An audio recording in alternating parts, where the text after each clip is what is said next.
Hello, everyone, and welcome to episode 18 of Culturecast. This is eXp's official diversity, equity, and inclusion podcast. I'm your host. I'm Cody Gilkison, the Senior Manager of Diversity, Equity, and Inclusion and co-chair of One eXp. I am here today to talk with a couple of fantastic directors at the Young Professionals Network. And today our topic is teenage tycoons, because both of these guys started their real estate empires as teenagers, which is wild and crazy to me. And when I was a teenager, I think I was still trying to figure out what class I could skip, right?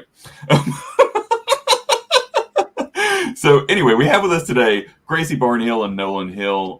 Gracie, do you want to take a second and introduce yourself? Sure. I am the Director of Team Relations for the eXp Young Professionals, and I am located in Birmingham, Alabama. I started in real estate at 19, about a year and a half ago. So I was a teenager, very young. That's fantastic. Nolan, you want to give us a little backstory? Yeah, my name's Nolan Hill. I am the Director of Achievements at the eXp Young Professionals. I got into real estate at 16 years old, working as a paralegal, and I got licensed as soon as I turned 18. And I'm just loving this whole real estate thing. It's awesome. I love that. How in the world did you become a paralegal at 16? Connections, like I went to Vegas with one of my family friends and I was just complaining to him. I was like, I hate my job. I was a host at the time at a restaurant. And he was like, why don't you just come work for me? And I didn't realize he was an attorney. I didn't realize he did anything real estate related until my first day there. And I was like, you know what? I'm jumping in. Let's do it. Do it. Jump right in. That's fantastic. And Gracie, I know that your story comes from a place of great planning and dedication. Do you want to give people a little bit of that story?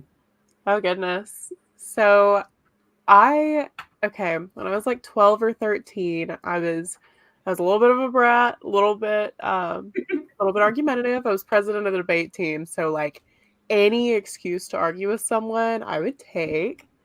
I know, a beautiful start to that story, but I had a career prep teacher tell our class that real estate was for women without a career path and you were never going to make much money in it. And me being an angsty preteen, I was like, well, I'm going to show this guy. So for that entire school year, like every single project I did was on being a real estate agent. Every opportunity to just like make this guy read about being a real estate agent, I would take. And I was so mad. And I would go home and tell my dad. My dad was like, Gracie, you would be a great real estate agent. And I was like, you know what? You're right. And all that research I did, all that spite turned into this fascination with it. And so at 14, my dad and I came up with this plan for me to come out of public school so I could homeschool, so I could graduate early. I wanted a year and a half experience with like a regular job before getting my real estate license. I quit a month before I turned 19 so I could do all the schooling, take my finals as soon as I turned 19. And I was licensed a month later. That's amazing. And 19 is about as early as you can become an agent in your state, right? Right. In Alabama, you got to be 19. So, I turned 19 and a month later, 25 days later, I was ready to sell houses. That's amazing. I love that level of dedication. It's so cool. And I think, this episode really is for not only those young folks that are looking at a real estate career, but for the folks out here whose kids you think might, have an interest or might be good at this. We're showing you a game plan that this can be done, right? Your teenager is not only good for sitting around the house and creating smells, right? They also can really make some stuff happen. And I think you guys' stories are so fantastic. That's why we call this Teenage Tycoons, right? Because you guys are just killing it. But what we're really here to talk about is the fact that being a young person in the real estate field does have its challenges, right? It does have its challenges, and people do have biases here. So the first question I want to ask you guys is, how did you navigate potential like age-related biases in the real estate industry, and what strategies did you employ to establish credibility for yourself? Whoever wants to take it first. Nolan, you go ahead. All right. So I'd say probably like one of the biggest things that I've overcome in regards to my age is just like the, I guess, pushback from other agents. Literally, I was with a company before eXp, and it was just very apparent that, you know, I was the youngest person in the office by 27 years. Like, there was no one there who was even remotely similar to me, and they let me know that in subtle ways. And even like at an event I was at one time, like I was my first networking event, someone had asked me, he was like, so what do you think you know about real estate? He's like, I can tell you're obviously pretty young. And I mean, it's just stuff like that. But, you know, knowing your stuff, knowing the business, knowing the back end, like I can tell you, like I probably know more on the back end than a lot of the agents out there. And I'm 20 years old. So, Right. but like, it's just, you know, getting that point across that whether you're a 20-year-old agent or a 45-year-old agent, you could have the same amount of experience or more. So age is really just a number in this field. Yeah, it's so true. And something we see in the real estate business, we always have seen, is that the industry is changing day by day, right? While we say that is a constant, is change for the real estate business, I think in the past few years, that change has been really exponential. It's crazy. So the Yeah. people who are coming in and learning what the business is like now sort of have an advantage over those who know what it was like 20 years ago and are a little more hesitant to change, right? I really feel that way. Yeah. Gracie, same question. How do you navigate these biases about your age, and what do you do to establish credibility? When I first started, I was so insecure about my age. I wanted to do everything I could to hide the fact that I was a teenager selling houses. And I really had this shift at the beginning of 2023 where I had to just say, like, okay, either I'm going to do this and be myself and do it my way, or I'm out. Yeah. And I started looking in places that I could find support. I have amazing mentors in my community, and the young professionals community, I find a lot of support in. Nolan and I have talked about this in depth, and like the shade and the backlash people are willing to throw. It ultimately it became just a standing up for yourself. I'm not going to be spoken to that way. It's not going to go over well, and it hurts that agent's credibility to create those problems with other agents. So, I mean, it's just a matter of going in and saying, no, you're not going to speak to me that way. I'm a professional. You should act like a professional too. Yeah, it's so true. And it's a matter of perception too, and how you manage the perception of potential buyers, right? Is if they find out you're a teenager, they could say, "Oh, what do they know about the real estate business?" But we can easily change that perception to, "You have any idea how much I had to do as a teenager to become a real estate agent?" Right? Like, look at what I've accomplished. And it is this is an industry where I have no choice but to prove myself. So I'm going to do that for you, right? That's how you prove yourself, is with great sales. So there it is. Yeah. So Gracie, we'll stick with you. I want to ask, in what ways do you think being young and having a fresh perspective contributes to innovation and positive change in the real estate sector? I love that question. Being young makes me a lot more dynamic than the agents that aren't willing to change. You know, I've been doing this, one of my favorite comments is, I've been doing this longer than you've been alive. It's like, okay, but you're still doing it the same way you were 20 years ago. And unfortunately, that's just not as effective anymore. So being young and coming in with these fresh ideas, we're shaking things up, and I think it's proven its effectiveness. That strategy has proven its worth. That's reflected in my clientele. Totally, I agree with that, and I think it is something that someone who finds himself in that position of being, I've been in the business for a long time, I know what works for me. It really is beneficial to pay attention to the young folks and how they're doing their business, because you absolutely can teach an old dog new tricks, right? And it Right. will make your business better, right? They're going to have to struggle to catch up to be able to compete with you. And that's the mindset they have to put themselves in. You have to be able to take on the strategies that people are using that are winning, no matter what their background is, right? What about you, Nolan? What do you think? What do you think your youth and fresh perspective brings to the table? Honestly, I think it brings a lot to the table. You know, one thing that I say all the time is that I am so grateful to have been born in the time that I was, because I got a good few of those years of like no technology in, but then right around when I was like, 8, 9, 10 years old, that's when we finally started having like portable cell phones being implemented and stuff like that. So I mean, as we were growing up, we learned all these social media tips and tricks and all this technology. And I feel like, since we have had that growing up, we know so much more on the back end about technology and what we can do for social media and how we can, have this idea in our mind and actually go out and execute it. Mhm. Like, I don't know.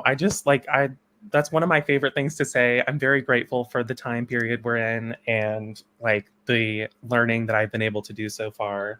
I Yeah, mean, technology is powerful, and knowing how to use it is a really, really good asset to know.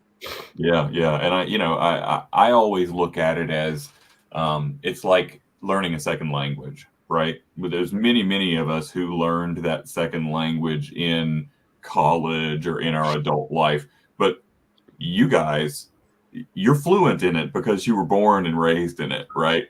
That there's a difference between people who grew up inundated in a language and people who learned it later, right? There absolutely is. Um, I'm from the what I like to call the back half of millennials, like the elder millennials. I remember before the internet, right? Not just like before cell phones or portable gaming systems or anything. I'm talking about before the internet, period, right? Oh, I could never. Yeah, I'm like, how did y'all do it back then? The Dewey Decimal System, that's how we did it. Libraries in person, yeah. I don't yeah, it's one of those things that it's part of all of our jobs, not just realtors, but speaking to the professionals here that work in the real estate business on the staff side. Social media is something you have to know how to do, right? Oh yeah. In order to promote yourself, Absolutely. in order to further your career. And that is the scariest thing for me.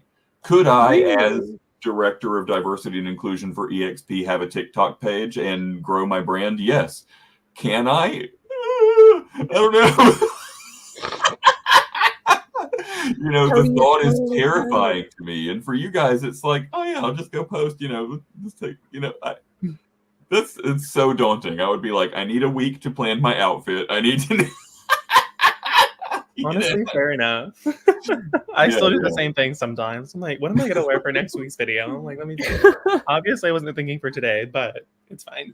I'm still happy to be So, let's talk about experiences in the real estate business where your age posed challenges or skepticism from clients or those in the industry. Like, if you've had experiences like that, can you tell us a little bit about those and how you overcame them? Yeah, I can. I'd be happy to tell you. My first closing, my very first like contract close, I was so blessed. The other side of the transaction was my mentor, and she Oh, was the agent and the seller. nice. So God bless that woman. She got me through it. Um, but my client he hated me.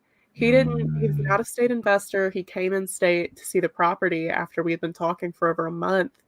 And when he realized how young I was, like his whole attitude changed. He was calling me a little girl and all this stuff. Yeah. Oh my goodness. It was insane. And I had that experience. I allowed those experiences to happen for months before I had that mindset shift. Um, and then I guess another noteworthy story, I had an agent um, he was like, I've been in business longer than you've been alive, and let me do what I do, little girl, and you'll get over this, sweetheart. All these like really degrading and demeaning terms. And that ended up costing him the deal. The contract was never executed, which is where I had called him to say, hey, we're missing signatures. And he was like, I know what I'm doing. I've been in business longer than you've been alive. That ended up costing him that contract when my client wanted out of it. Oof. And yeah, so it definitely exists. It happens. I will say, as soon as that confidence was established within myself, as soon as I was like, you know what, I'm just going to own it, my clientele shifted, and it really changed my success. It really catapulted me into like way, way more profitable opportunities with clients that were enthusiastic about my age. And yeah, right. I mean, you start marketing yourself as a teenage tycoon, a real estate prodigy. You know, people start thinking differently about that, right? Well, just the ability to work and connect with young people. You know, being able to close with 19-year-olds is empowering. People that are buying their first house, even when they're in their 30s and 40s, they feel reassured in a way by my age. It's more comfortable for a lot of people. It's true. Yeah, that really actually does speak to me, and I think that we're having a moment in real estate history where people are waiting longer and longer in life to buy their first home, Yeah. right? So anything we can do to encourage teens, people in their 20s, to purchase a home, to take that step and move out of renting, is powerful for the industry, not just for your business, right? That's the kind of stories people need to hear, right? That this is a possibility for folks and can help you secure your financial future if you take that step rather than remaining a renter, right? I didn't buy my first house until my late 20s. And even then, my parents were like, you're buying a house? Are you old enough for that? And I'm like, you guys owned your home when you were 19. Like, what is so different in society now that people are like shocked that I owned a home before I turned 30? You know what I mean? Yes, they do. Yeah. Nolan, you want to take this question about experiences you've had with folks counting you out due to your age? Yes. So one of like an experience that really comes to me happened like literally 2 months ago. I was selected for to go on a listing appointment and interview with a few sellers to list their home in my town here in Atlanta. And I go through the listing appointment. It's absolutely flawless. I think it was probably like my best one I think I have ever done. And I knew that they were interviewing with other agents, but I was very confident in my work, right? And sad story, I didn't get the listing, but I wanted to figure out why. Like, what can I do better? And so I called the sellers afterwards, and I was like, hey, like, can you just give me some constructive criticism as to, you know, what's the reason why you did not select me to be your agent? And they were like, your age. Like, they did not say anything else. They're like, I just feel like you're not qualified to sell our home because of your age. And I was just like, you know what? I respect your opinion. You're entitled to it. And best of luck on your home sale. Honestly, I was like, I appreciate the criticism, but that's nothing that I can change about my business. That's nothing that I can change about myself. Like, my age is my age. So I was like, thank you. But I was like, not thank you, I guess. Like, I was like, I don't mean to be rude, but I was like, I asked for, you know, constructive criticism. There's nothing to do about your age, yeah. I was like, that's not constructive. Yeah, I was like, I mean, it's good feedback because now you know what you're facing, but it's sort of like, all right, well, I guess I'll just hold off on this until I have gray hair. You Right, know? yeah. Right. It's like, I'll circle back with you in like 10 years, okay? But like, I don't know. But, I have come to the realization that, there are people out there who are not going to want to work with me because I am younger.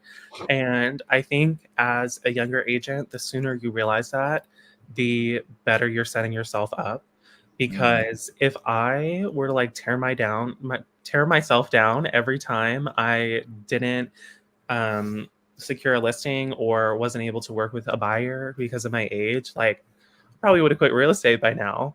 But just persevering, like Gracie was saying, there are people out there who do want to work with us because we're younger and because we're innovators and creative and fabulous. So it's just like every no is one step closer to a yes.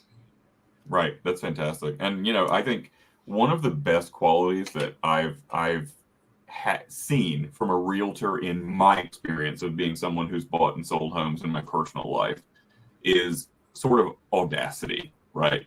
It's this sort of like this agent that's like, you tell them, I'd be willing to pay this. And they're like, you need to go in here, right? It's this gumption, this sort of, it's audacity is really the point of the audacity of going in at this offer. You know what I mean? Like, and there is this inborn sense of audacity when you are a teenager in a field filled with folks who are not your age, right?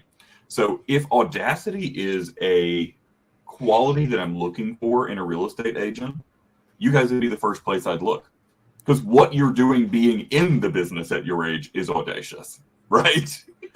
I love that you mentioned that, Cody, because that's legitimately one of my favorite words. It is my word for 2024. You've got to just have the audacity. I've been surrounded by a lot of agents at times that are super qualified. They're fantastic agents. But I've seen a few that they just don't have the audacity to ask for what they want. And I hate that for them. But that opens you're never going to get what you want if you don't ask. That's what my mom always told me. It opens the door of opportunity for agents who do have the audacity to go in there and say, I'm going to own this. It's mine. And I just love that you used that word. Yeah, it's good. I've been there's some words bouncing around in my head. There was this thing going around. I don't know if you've seen it on Facebook, but Merriam-Webster Dictionary had a post where it's one of these really fast-moving GIFs of a bunch of different words, and take a screenshot, and whatever word it lands on is what your word is going to be for 2024. And I'm owning mine. Mine for 2024 was preposterous. Okay. And a lot of what I want out of life is preposterous. So let's go, right? That sort of audacity, it's the same kind of vibe. Let's talk about, I want to take a step back and talk about mentorship, right? Considering the importance of mentorship in any field, but especially in the real estate field for folks that are coming in new. You mentioned this a little bit, Gracie, about your first transaction being with your mentor. But can you talk about the role that mentors have played in your journey to becoming Teen Tycoons? Yeah, Nolan, do you want to start? Yeah, so I don't know if I'm like, you know what, I'm gonna just go for it. So with mentors in real estate, honestly, I have not had many. I have never actually hired a mentor or had like an actual mentor. I would consider people who I worked with along the way to be considered mentors. Like, for example, the attorney who hired me, he showed me a lot of the ropes on like how loans work, how title works, and literally just like Georgia and Florida law. Like, I feel like you gave me a quiz on it, I'll get 100. No, like 100%, even 2 years later. Like, I am so grateful for that man. And then I did actually have a partner for in business for about a year, and she really just like poured a lot of knowledge into me. It was never like a mentor-mentee type relationship, but I'm just really grateful for her, Deborah Pelletera. Like, she just really poured everything she knows into me, and I guess maybe you can consider that a mentor, but Yeah. I mean, yeah, but Like, How do you feel? Like, I want to touch on that a little bit. Do you feel that folks in your age bracket might take to mentorship a little bit better if the mentorship presented it as a partnership? honestly, yes and no. Only if I say, well, I name dropped here. So if the partnership doesn't last, then I would say no. Yeah. But Good point. besides that, I think as long as, if you want to go into a partnership, here's my advice. Literally just put everything on paper, exactly how you guys are going to be operating as a partnership. And if you want to look at that as a mentorship, two birds with one stone, right?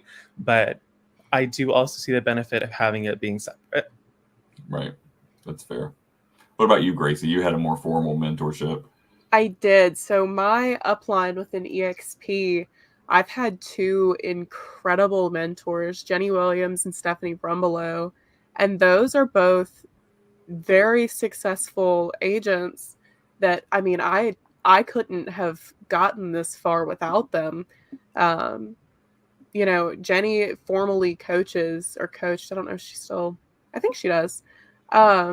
And she just she will pour into anyone that asks for it.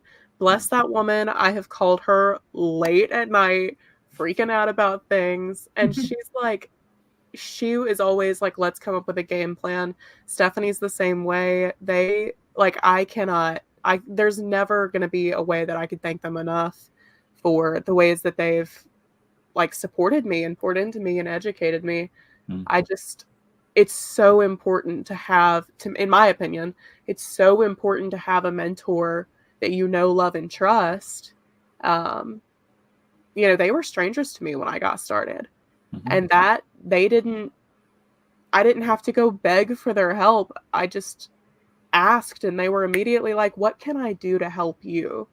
Surrounding yourself with that kind of support system is so important. And I'm just very blessed to have them. That's fantastic. I love hearing that. And, I always say our 1EXP resource groups are a great way to go and find a mentor. It's also a great way to find colleagues, right? Peers. I think that's really, really important.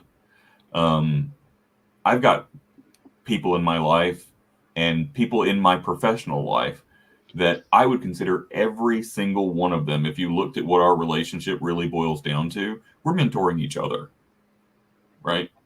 I think that is the way community works when it's working correctly, right? And I think YP does that for each other. I think you could both easily list off a page full of things that Eden has taught you, right? I think I could easily sit here and rail off stuff that Jessica Nieto has taught me. She's not my formal mentor. I teach her a lot. She teaches me a lot. That's the way things go. Fee Gentry did the same thing for me. I think my team, Stephanie and Morgan, those are people that I learn from every single day. And that's the way you should be building teams. If we're talking on the staff perspective, right? If we've got any managers here, you should be hiring people who can teach you something, right? We're not hiring underlings. That's not the way that the world works if you want to be really successful. I'm successful because I take what I can learn from the brilliant Stephanie Purnett and the masterful Morgan Johnson, and I curl it up in a ball with what I already know and push that ball down the hill, and it becomes this big snowball that gets me exactly what I want every time. Ooh, I love that. You've cracked the code. So mentorship is a two-way street, but it's not just a two-way street. Honey, it's a cul-de-sac, right?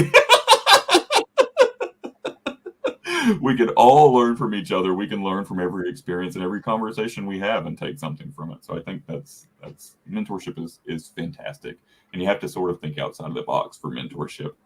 I've never been somebody that's formally had this person is my mentor, right?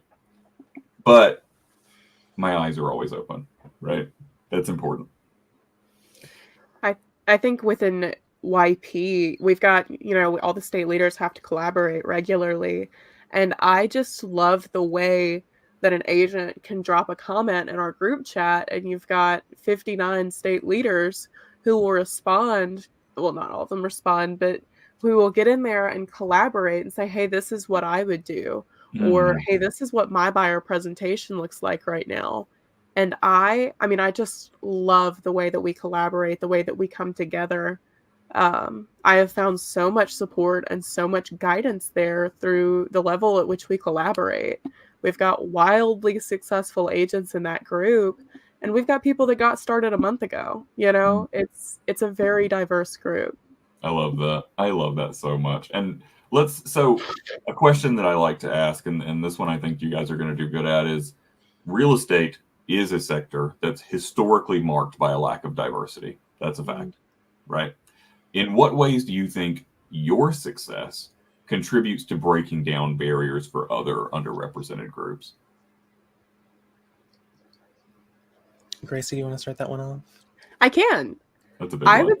I would say a lot of my clientele has, you know, with that mindset shift I keep referring to, my clientele shifted pretty drastically to young people. And I can't tell you how many times I have heard from young home buyers that they had worked with an agent and that agent like treated them poorly because of their age. Someone getting angry at having to explain what earnest money is to somebody that's 22 years old. They're not gonna, it's literally our job. They're not gonna know unless we educate them. That's what we get paid to do. And so I think that, you know, in a lot of ways, you've got some agents out there that are willing to degrade and demean their clients, and you're blocking people from achieving that dream of homeownership because of a bad attitude. And so I'm very grateful for the ways that I've been able to connect with those young people to help them achieve a goal that they might have been, a dream that they might have abandoned because of the way that an agent had treated them in the past. Right. So I think that's, if they're not represented, it becomes a lot harder to buy a house. Yeah, it's very, very true. And I think other, you know, folks in other minorities other than the youth minority in the real estate business can look at your success and say, man, if they can do it, right? Maybe I could do it too, right? If you have found your niche, I live amongst my niche. Why can't I do it, right? I think it's beautiful. It's great. You want to take this question, Nolan? Yeah, absolutely.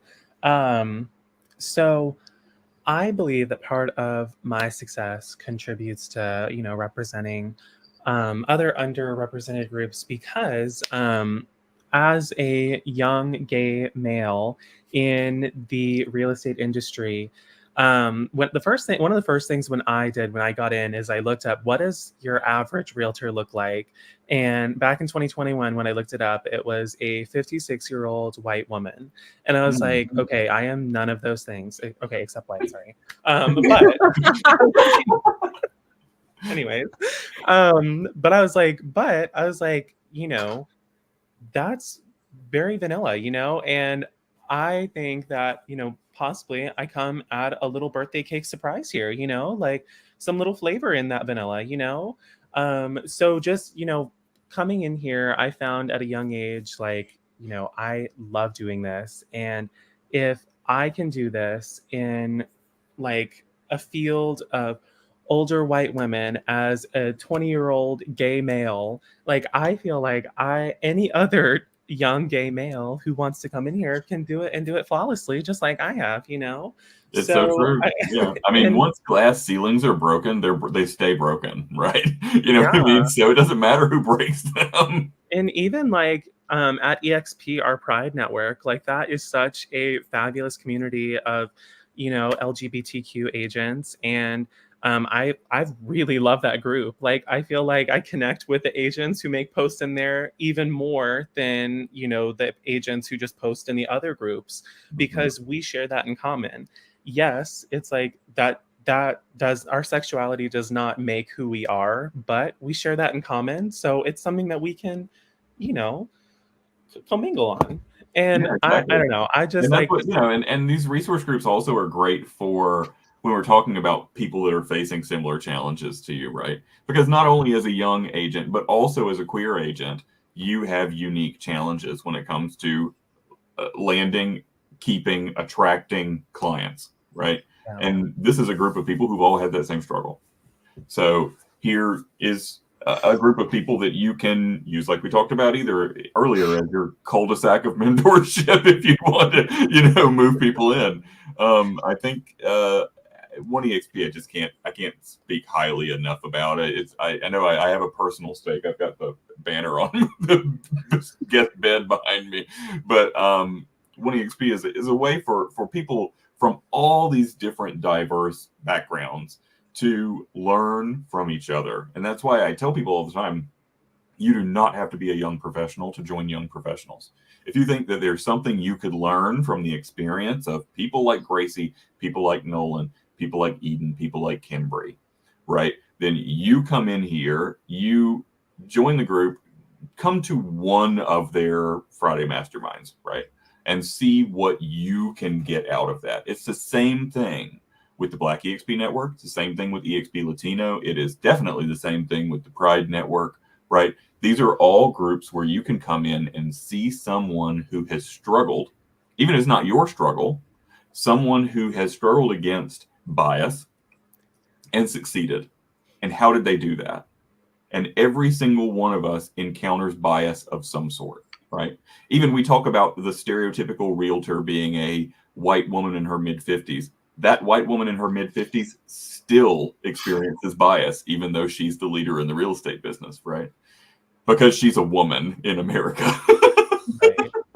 So we have so much coming this year from One eXp, and I think it's particularly, I think 2024 is going to be the year of the woman. Okay, well, I'm looking forward to it. Stamping that. We've got a lot of really cool stuff coming, and I'm excited. I'm excited to see what you guys bring to the table too. So last question I want to leave it with, and you can take as long as you want with this one or as little as you want with it, but what advice would you give to a young individual aspiring to enter the real estate business? Find your tribe. Find your people. Figure out who to surround yourself with. When I first started, I'm not going to name drop the company. When I first started, I joined a brokerage that in my first week, in my first 7 days, they told me 4 times they hated agents under 40. I was 19. I just turned 19 years old. And that discouraged me so much. And so when I moved to eXp, I didn't know that I was joining a rev share organization, and it ended up being the biggest blessing to me and to my career, because I was instantly surrounded by people who not only were like, okay, another agent to collaborate with, but people who were excited to collaborate with me because of my age, because of my perspective. And that's huge. It's a huge turning point in my career where I can recognize, like, without those people, I'd be miserable, and I find the same thing in the eXp Young Professionals, where I'm surrounded by a tribe of people who all want to see you succeed. I thought, you always hear real estate is like sharks and it's cutthroat and blah, blah, blah. And there are those people out there. Sure. But if you can find your tribe, they are cheering for you. They want to see you succeed, even at the times where you are directly competing with each other. I think that's huge. And also surrounding yourself with agents that are successful, agents who are or have been where you're going, where you want to go. That is huge for young people, because otherwise, what do we know about the real estate industry? You can get an outside perspective, but for that insider info, for that industry specific info, you just got to get in and do it. So that is my number one thing. Find a friend that can introduce you to more friends. It's all about networking. Your network is your net worth, as they like to say. Whew. Find your tribe. I love that answer. Thank you. Yeah. All right, Nolan, follow that. right. I'm like, okay, I gotta top that. Okay. But okay, my advice, I would recommend, just do it. Like, if you're thinking about getting into the real estate industry, just go and do it. Go and start the courses. Go and take your exam. Go and join a brokerage. Like, just do it. I can't tell you like as how many times I was sitting there thinking while I was doing my courses, I was like, what am I doing? I was like, I was literally sitting here like the summer before my first semester of college, like cramming in my real estate courses. And I was like, I'm not even in college yet. And I'm sitting here trying to get a state license to sell like $300,000, $400,000 homes. I was like, I have like $100 in my bank account. Like, that's a lot of money. Yeah. Like, and I'm like, but you know, I just kept going. I was like, this is what I want to do. I want to help people. I want to sell homes. Like, and that's why I got in the industry. So it's just like, don't let your thinking of, I can't do this, stop you from doing it, because I was thinking those same things and here I am now. Like, it doesn't matter, you know, your age. It matters your drive and how much you want it.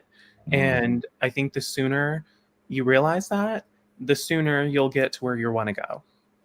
That's amazing. You had the audacity to do it.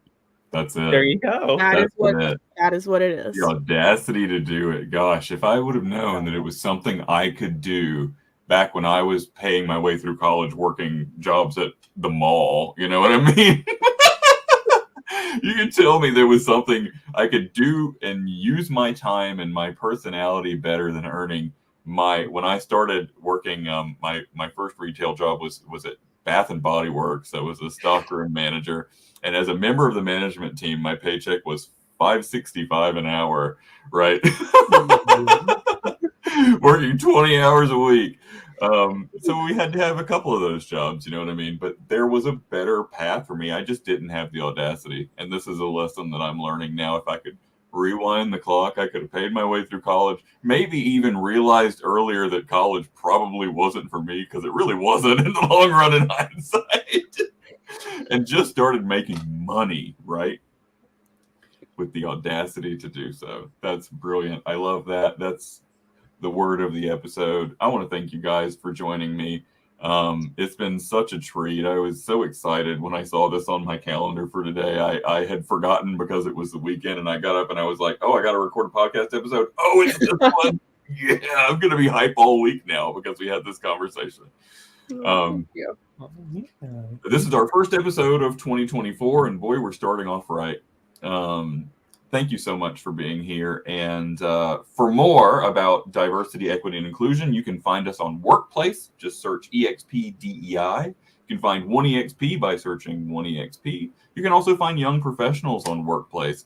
And as always, I ask you, please hit that like and subscribe button on this episode, and let's continue the conversation. You can also find this if you are watching on any platform and would like to use a different one. We're on YouTube if you like the video, if you like to see our pretty faces. Otherwise, if you like to, like me, listen in the gym, you can find us on Spotify, Apple Podcasts, and Podbay.